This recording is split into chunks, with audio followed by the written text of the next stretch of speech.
Este programa incluye información noticiosa y opinión.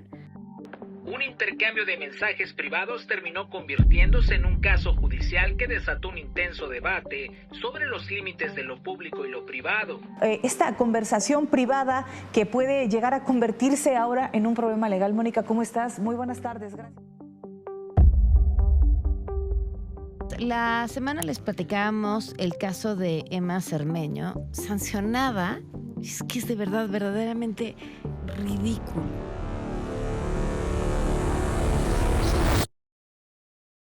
En un caso que ya genera polémica nacional, la Sala Regional Guadalajara determinó que una activista cometió violencia política de género usando como prueba conversaciones privadas de WhatsApp. Hoy revisamos, en compañía de Mónica Miramontes, abogada de la víctima, y analizaremos el por qué esta decisión podría poner en riesgo la libertad de expresión y la privacidad en México. Bienvenidos a un nuevo capítulo de su podcast Derecho a Opinar. Estoy muy emocionado porque estamos colaborando con Vanessa Uribe del canal de Temas de Mediodía y con la abogada consultora en materia electoral, Mónica Miramontes. ¿Qué tal, Carlos? ¿Cómo estás? Muchísimo gusto. Gracias por la invitación. Hola, Vanessa. Qué gusto estar compartiendo este espacio también. Ay, Mónica, muchas gracias. La verdad es que estoy muy emocionada, muy contenta para que nos ayudes a entender el caso de Emma. Y primero que nos comentes cómo es que te involucraste en el tema, cómo es que conociste a Emma. Gracias, Vanessa. Pues bastante peculiar la manera en cómo llegué al caso de Emma. En la consultoría de defensa electoral, donde soy titular, hacemos un monitoreo de los asuntos que resuelven las salas del Tribunal Electoral, de la Corte, etcétera. Y en ese monitoreo que hicimos en la semana detectamos algunos asuntos que nos llamaron la atención y particularmente el caso de Emma. Cuando lo leí, la verdad es que me pareció absurdo y lo primero que hice fue cuestionarlo en redes sociales y escribir una columna sobre esta sentencia que estaba sancionando a una ciudadana por lo que había dicho en un WhatsApp privado con un amigo. Esto fue lo que me llevó a cuestionar abiertamente en redes sociales lo que había pasado con la Sala Regional Guadalajara y esta decisión. Ahí es donde Emma se pone en contacto conmigo y empezamos a platicar sobre su caso y afortunadamente me contactó cuando todavía le quedaba un día o ese día para presentar la demanda ante la Sala Superior e impugnar esta sentencia que sancionaba a Emma. Y es así como llego a este asunto. Oye, Mónica, muchas gracias por platicarnos cómo conociste a Emma. A mí ahorita dijiste que pues te pareció absurdo y creo que a mí también. Si teníamos el precedente de dato protegido, yo creo que esto llegó al extremo, o sea, ya es un bochorno y creo que es un modus operandi que estamos viendo que los políticos están utilizando a las autoridades, pues obviamente para silenciar ciudadanos, y creo que eso desde mi punto de vista pues es muy grave. O sea, para mí viola derechos humanos, viola la Constitución, pero ¿tú cómo lo ves? Sí, pues efectivamente, en realidad desde hace ya un par de años se han ido incrementando mucho todos estos casos en donde las autoridades electorales están abriendo investigaciones por supuesta violencia política en razón de género, pero peculiarmente contra ciudadanos y contra periodistas y medios de comunicación. Esto ha ido en incremento. Sin embargo, en el caso de Emma todavía resultó, como bien lo dices, algo peor, algo absurdo. Se metieron con la barrera que hay en nuestra vida privada, en donde el Estado no tiene nada que hacer revisando lo que nosotros escribimos en WhatsApp con nuestros familiares, amigos, y esto fue lo que sucedió en el caso de Emma. Abiertamente una gran violación a sus derechos humanos, derecho a la intimidad, derecho a la privacidad, a su libertad de expresión en el ámbito privado y a las comunicaciones que, como sabes, son inviolables de acuerdo a la Constitución. Y esto es lo que vemos en el caso de Emma. ¿Por qué pasó esto? ¿Por qué sucedieron estos hechos durante meses y nadie supo? Sucede que además en el caso de Emma ocurrieron una serie de arbitrariedades que yo no lo puedo más que identificar como una persecución judicial. A Emma no solamente se le denunció por lo que dijo con un amigo en un chat privado, como sabes, este amigo la traiciona, le lleva capturas de pantalla a una diputada y esa diputada Almendra Negrete es la que denuncia a Emma. Aquí lo que ocurrió es que también se le impusieron a Emma unas medidas cautelares en donde prácticamente le ordenaban que dejara de hacer cualquier conducta que pudiera afectar a la diputada o incluso que pudiera afectar sus emociones. Entonces Emma lo que tenía verdaderamente era una prohibición de hablar lo que le estaba pasando. Y es de esta forma como se puede configurar esta tremenda violación de sus derechos humanos sin que Emma siquiera pueda acudir al espacio público a exponer su caso, porque estaba obligada por unas medidas cautelares a no decir prácticamente nada, o eso es lo que creía ella, hasta que obviamente tomamos el asunto y le explicamos cómo estaba esta situación y los alcances que verdaderamente tenían esas medidas cautelares. Pero sí, se configuró de esta manera. Oye, Mónica, pero actualmente, ¿qué sucedió o qué está sucediendo con la persona que filtró esos datos, esa información de una conversación privada? Sí, aquí sucede que pues Emma 2024-2025 tuvo conversaciones con un amigo y este amigo entró a trabajar con la diputada Almendra Negrete y por alguna razón le entregó las capturas de pantalla de lo que conversó con Emma, en donde Emma se expresaba mal de la diputada, de su trabajo, nada fuera de lo normal, una ciudadana cuestionando a un político que ni conoce, que nunca ha visto, y esto fue lo que sucedió. Ahora, en realidad aquí el tema más grave, si bien lo que hace el amigo pues es moralmente reprochable y también hay ciertas responsabilidades que se pueden analizar, aquí lo importante es por qué esto que estaba en la vida privada de Emma pues llega a un tribunal y el tribunal conoce de esto y se da un procedimiento que dura meses en donde Emma se tiene que estar defendiendo sobre lo que se le acusa a partir de sus conversaciones privadas. Aquí lo que creo que es verdaderamente indignante es que las autoridades jurisdiccionales se hubieran prestado a perseguir a una ciudadana. Y hay que decir también algo importante. El Tribunal Electoral de Sinaloa es quien conoce en un primer momento de este caso y ellos actuaron conforme a derecho. Ellos desde un principio señalaron que no podían analizar conversaciones privadas y habían desechado esta denuncia, pero fue precisamente la Sala Regional Guadalajara del Tribunal Electoral del Poder Judicial de la Federación que por unanimidad de los 3 magistrados que la integran, decidieron que sí tenían que analizar lo que se había dicho en conversaciones privadas y ahí es donde se da toda esta persecución judicial. Y también apuntar que estos magistrados son magistrados que recientemente integran esta sala a partir de la elección judicial, obviamente de los acordeones. Y aquí podemos ver cómo se está configurando precisamente un poder judicial que responde a intereses políticos y que llegó al grado de cobrar facturas políticas de una política de poder contra una ciudadana. Ahora, Mónica, bien lo acabas de decir, que están respondiendo a un interés de haberles concedido una silla de interés político.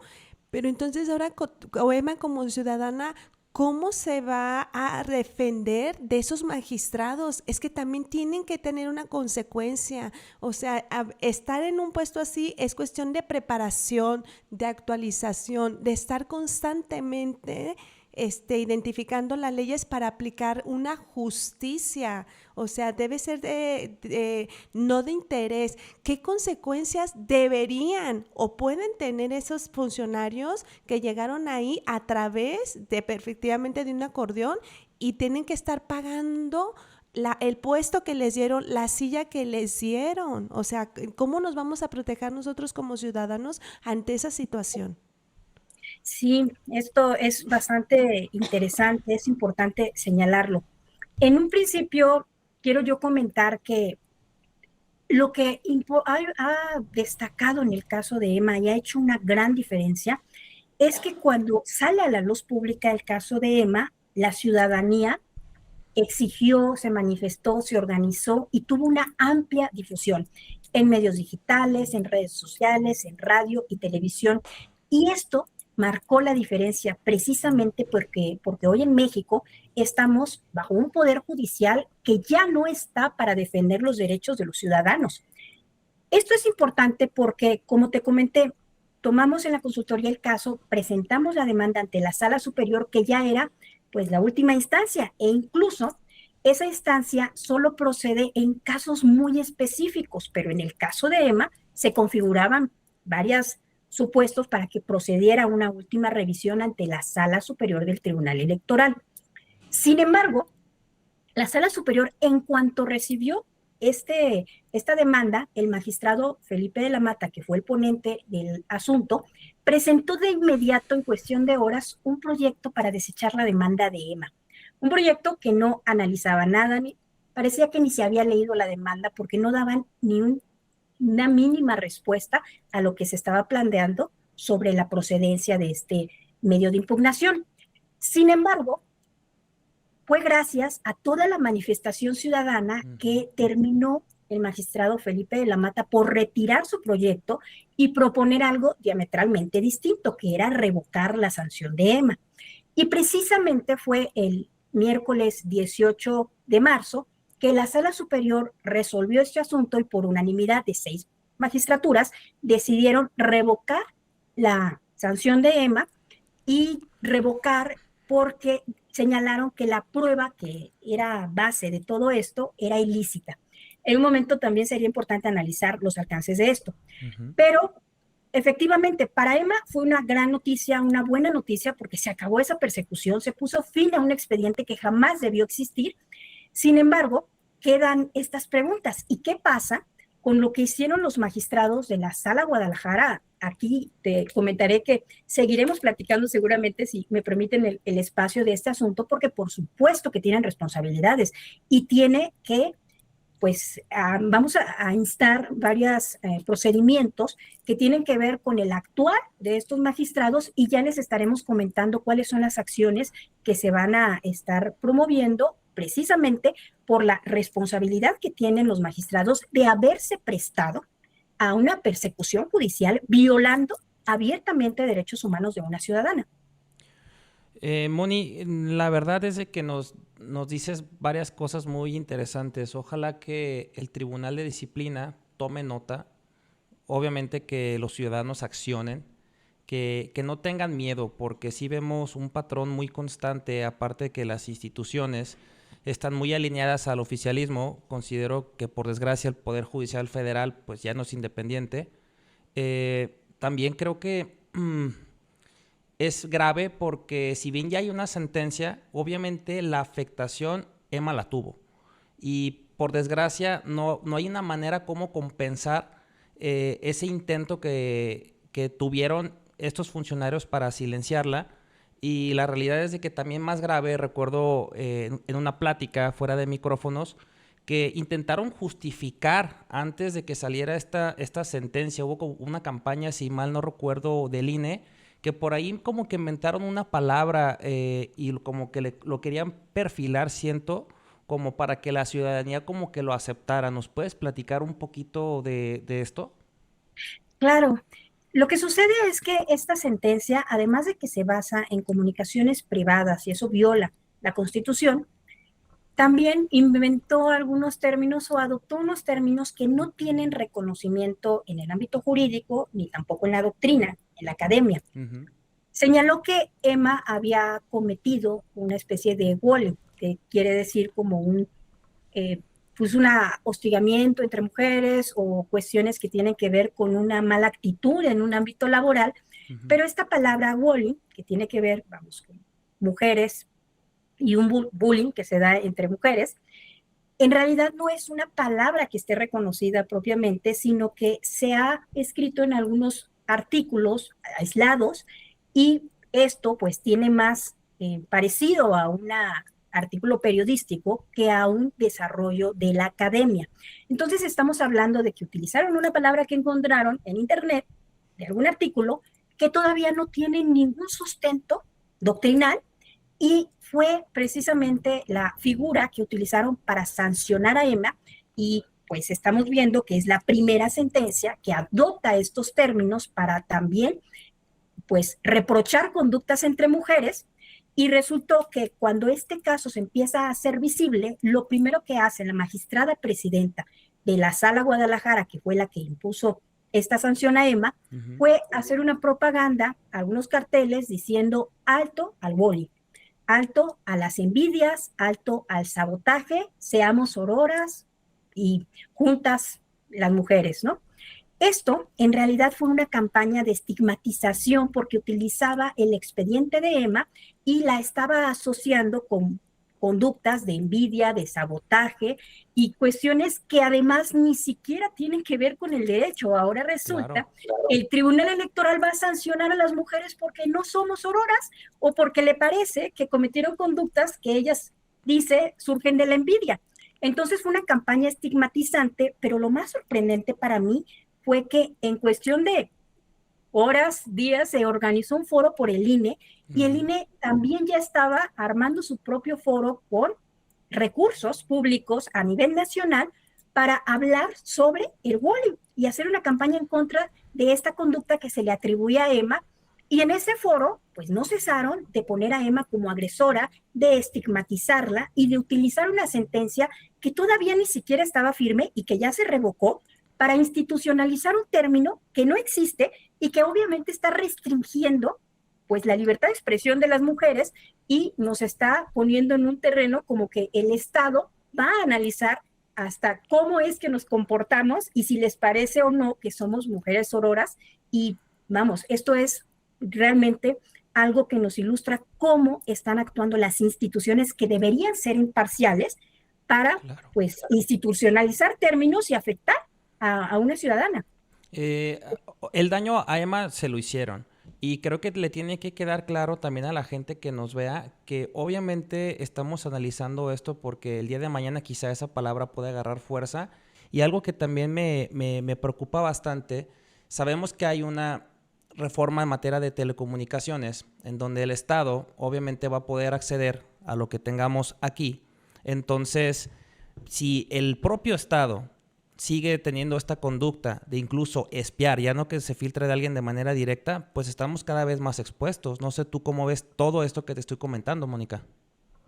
Sí, en principio sí me gustaría puntualizar que mencionaste que quizá en algún futuro esta palabra pudiera ser utilizada y ese es el problema, porque esta palabra al no existir, al haberse plasmado sencillamente en una sentencia porque la encontraron y que no exista un respaldo doctrinal verdaderamente de esta palabra, pues está violando el principio de certeza, el principio de legalidad y está inventando conductas para sancionar a la ciudadanía y esto pues no lo podemos aceptar como ciudadanos porque el Estado debe de actuar siempre en un margen de legalidad y esto rompe pues con lo que los ciudadanos podemos incluso entender como que tenemos prohibido o no aquellas conductas que deben ser previsibles para los ciudadanos de si pueden o no cometerlas. El hecho de que estén introduciendo estas palabras, pues también está afectando la certeza que debemos de tener los ciudadanos. Y ahora, hay otras cuestiones. No solo está el punto de que ya le hicieron este daño a Emma, y sí, Emma incluso hemos tenido que acudir a solicitar medidas de protección porque no nada más el daño fue toda esta persecución, sino que ya se le puso en riesgo en su integridad, en su seguridad y hemos estado acudiendo a organismos precisamente para que le den medidas de protección consecuencia de todo esto. Pero además, déjame decirte que la sentencia de la Sala Superior, si bien revocó esta sanción contra Emma, no nos está protegiendo lo suficiente y en realidad la Sala Superior, aunque nosotros festejamos que para Emma se acabó este capítulo, se acabó este expediente, la realidad es que la Sala Superior se queda corta y se va por el camino fácil, porque termina por decir que las capturas de pantalla se obtuvieron de manera ilegal porque las proporcionó un tercero que no era parte en esa controversia, diputada y Emma. Sin embargo, aquí el problema no es quién entregó las capturas de pantalla. Aquí el problema es quién les dio permiso a los magistrados, al Estado, para leerlas. Y eso es lo que debieron haber resuelto en la Sala Superior. porque no están entendiendo el problema de esto. El problema no es quién entrega las capturas de pantalla. El problema es que nuestra vida privada, nuestro espacio de conversación en un café, en un teléfono celular, no es algo en donde el Estado pueda venir a fiscalizarnos.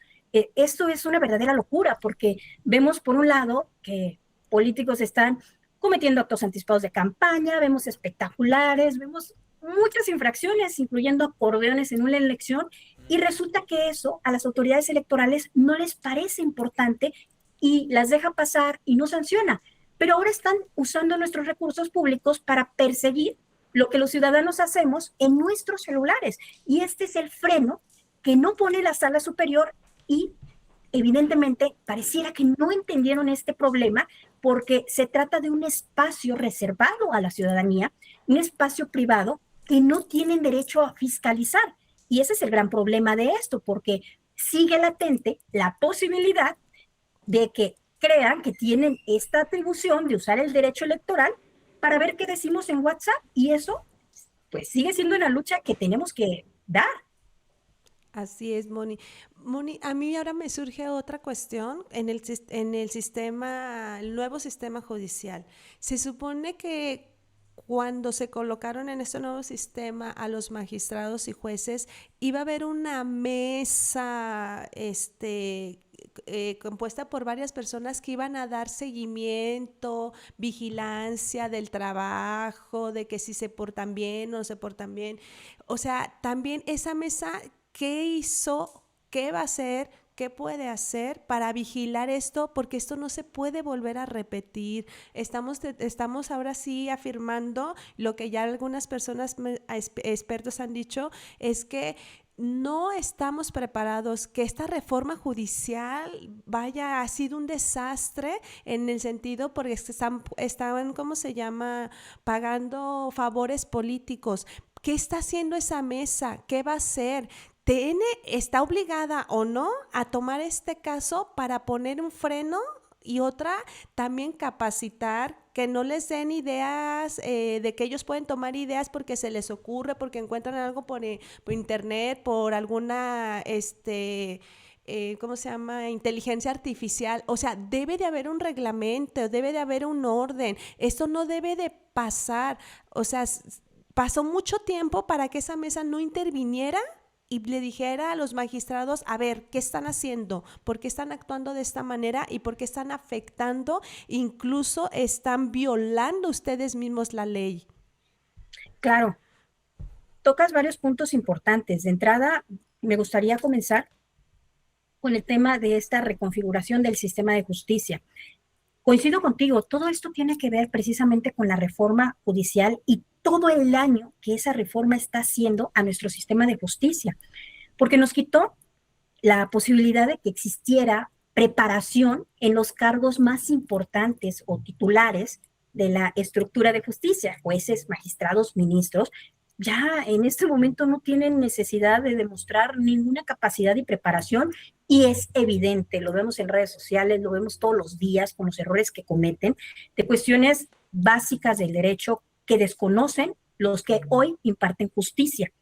Pero además también tuvimos una elección que no fue una elección real, que no fue una elección auténtica, que las personas llegaron porque el poder político del partido, oficial, fue quien intervino en esta elección, y que además tuvimos una cantidad de acordeones que días, semanas antes de conocer los resultados, pues ya teníamos la lista de los ganadores. Esto nos puede dejar muy claro que jamás tuvimos una elección auténtica. No son personas ni siquiera que fueran elegidas por el pueblo, como les gusta decir.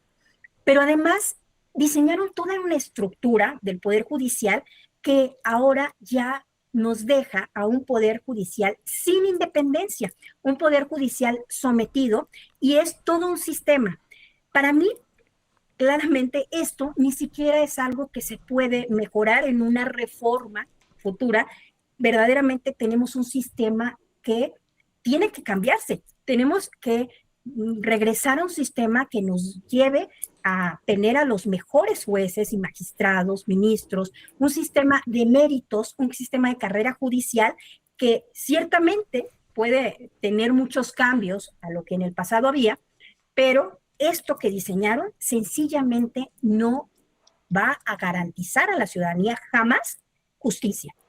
Ahora, esto también importa mucho porque lo que yo vi en el caso de Emma, y creo que mucha gente lo puede percibir, es que el contrapeso hoy del abuso de poder ya no está en el Poder Judicial, está en la voz ciudadana, está en la participación, está en espacios como el que ustedes precisamente me hicieron favor de invitar, en donde podemos hablar, podemos opinar y podemos señalar a estos políticos y jueces, magistrados que están cometiendo abuso de poder. Y por lo que vemos en el caso de Emma, que incluso se intentó desechar la demanda, todo esto fue detenido gracias a la voz de cada persona que se sumó indignada a exigir justicia para Emma y a poner un freno al abuso de poder, porque yo lo he dicho en mis redes sociales y lo creo, Emma contó con un gran equipo de defensa, que era cada voz ciudadana que se sumó, cada espacio, cada medio de comunicación que puso foco en esta arbitrariedad. Y hoy eso es lo que tenemos como ciudadanos para defendernos de este abuso de poder. Y en cuanto a la parte de las responsabilidades, a lo que te refieres es al Tribunal de Disciplina. Y por supuesto que hay también ahí una necesidad de activar al Tribunal de Disciplina para que vigile, para que sancione lo que pasó en el caso de Emma. Sin embargo, también hay que ser claros aquí. El Tribunal de Disciplina también viene del acordeón. Así que también va a ser una batalla para que verdaderamente cumplan su deber de vigilancia a este tipo de abusos. Y la Corte igual, Mónica. O sea, la realidad es de que coincido contigo que la independencia judicial, sabemos que la carrera judicial era una opción y obviamente perfectible, pero era de las mejores cosas que desde mi punto de vista teníamos.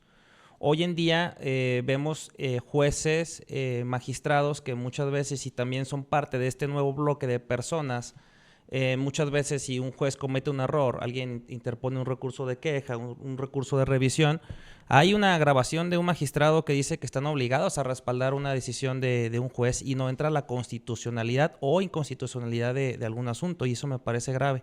Te mencionaba yo lo de la palabra porque obviamente para nosotros suena absurdo, pero estas personas, con tal de justificar sus decisiones, el día de mañana pueden legislar lo que sea, ¿eh? Y ya lo vimos con los cambios que le han hecho a la Constitución. A mí en particular sí me preocupa mucho porque han hecho no solo este sistema con reformas como la que te comenté anteriormente en materia de telecomunicaciones, con la fallida intento de reforma electoral, que sé que viene el plan B y obviamente me gustaría tenerte en el canal también para que nos platicaras de eso. Muchos intentos de censura, de control, que vienen totalmente, no sé si inspirados de países autoritarios, de países socialistas, comunistas, que solo están buscando obviamente tener el control de todas las personas, pero algo que no he dicho y creo que quizá tuve que haber empezado es primero sí darte las gracias, pero también felicitarte por lo que hiciste, porque gracias a personas como tú y obviamente por la labor que hiciste en redes sociales, Emma tuvo una pequeña luz de justicia que creo que también va a sentar un precedente porque, como tú bien dijiste, o sea, la presión o el poder, el contrapeso ya va a estar en la ciudadanía y en medios, que obviamente también a los medios los han querido silenciar, pero lo que tenemos que hacer es seguir dando la pelea. Muchísimas gracias, Carlos. Primero, agradezco la felicitación, pero de manera auténtica te digo que esta felicitación es para Emma, es para ustedes, para cada ciudadano que se indignó y que no dudó en exigir justicia para Emma.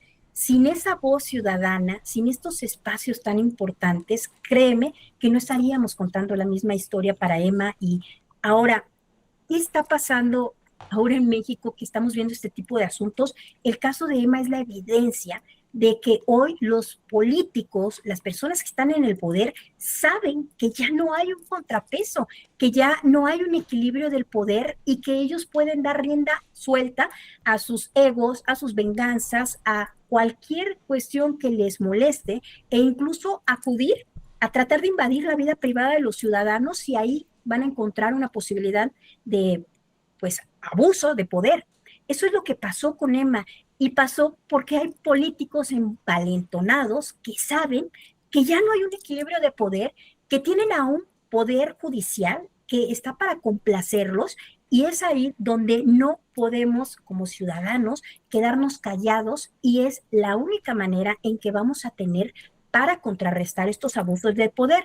Y mencionas el plan B. Precisamente el plan B por eso nos preocupa tanto y por eso es tan importante, porque el plan B pretende ponerle candado a toda esta destrucción democrática que han hecho, porque todavía es reversible. ¿Cómo? Cuando como ciudadanos logremos generar un equilibrio de poderes en que las fuerzas políticas que representan a todos los ciudadanos puedan estar verdaderamente equilibradas, y eso podría dar lugar a una reforma que nos permita retomar el camino democrático.